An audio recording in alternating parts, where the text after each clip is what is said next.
আগে ছিল কাঠের চুল্লি, এলাকায় ছড়াতো দূষণ। বৈদ্যুতিক চুল্লিতে দেহ দাহ করতে হলে যেতে হতো সেই উত্তরপাড়া, শ্রীরামপুর বা বালিতে। তবে এখন দিন পাল্টেছে।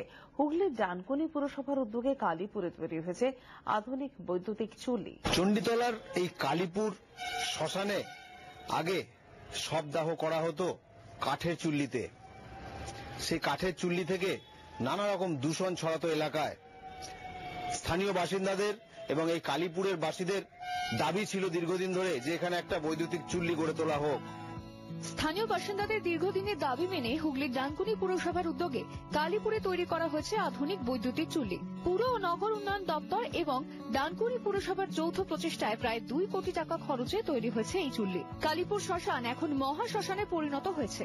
আমাদের ডানকুনি কলকাতার কাছাকাছি একটা শহর হয়েও ডানকুনির মানুষকে শবদাহ দাহ করার জন্য কখনো উত্তরপাড়া, কখনো বালি, কখনো শ্রীরামপুর, আবার কলকাতায় ছুটতে হতো। তাই আমরা ফিল করেছিলাম যে ডানকুনিতে একটা বৈদ্যুতিক চুল্লির খুবই প্রয়োজন। কাঠের চুল্লি থেকে এলাকায় দূষণ ছড়াতো, কিন্তু কিছু করার ছিল না এলাকাবাসীর। সরস্বতী নদীর পাড়ে শতবর্ষ প্রাচীন শ্মশানে কাঠের চুল্লির উপরই নির্ভর করতে হতো ডানকুনি সহ আশেপাশের গ্রামের মানুষদের। কাঠের আকাল, সময়ের অভাব, দূষণ এবং অবশ্যই দৃশ্য দূষণ সব মিলিয়ে এসব থেকে নিষ্কৃতি চাইছিল এলাকার মানুষ। আর সেই কথা মাথায় রেখেই তৈরি করা হয়েছে এই বৈদ্যুতিক চুল্লি। এইটা আমাদের অনেক দিনের আশা, আকাঙ্ক্ষা ছিল।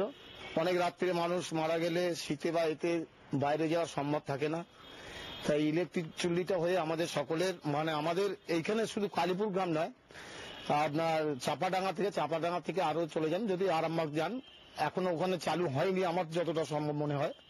তবে মানুষের খুব উপকার হয়েছে। এখানে জ্বালানি কাঠটা খুব অসুবিধে, এখানে কোনো অ্যারেঞ্জমেন্ট নেই। জ্বালানি কাঠ বাইরে থেকে বয়ে নিয়ে আসা সবসময় পাওয়া যায় না। আর এখানে লোক সংখ্যা যা বেড়েছে তাতে এই বৈদ্যুতিক চুল্লির প্রয়োজন ছিল। কালীপুর শ্মশানে অত্যাধুনিক বৈদ্যুতিক চুল্লি তৈরি হওয়ায় খুশি এলাকার মানুষ। এখন আর তাদের বৈদ্যুতিক চুল্লিতে দেহ দাহ করতে উত্তরপাড়া, শ্রীরামপুর বা বালিতে যেতে হয় না। এর ফলে শুধু এলাকার বাসিন্দারা নয়, চণ্ডীতলা, জাঙ্গিপাড়া, সিঙ্গুর সহ বিস্তীর্ণ এলাকার মানুষ উপকৃত হয়েছেন। পাশাপাশি এলাকায় কমেছে দূষণ। ডানকুনি থেকে সুদীপ কোলের সঙ্গে বিধান সরকার, জি 24 ঘন্টা।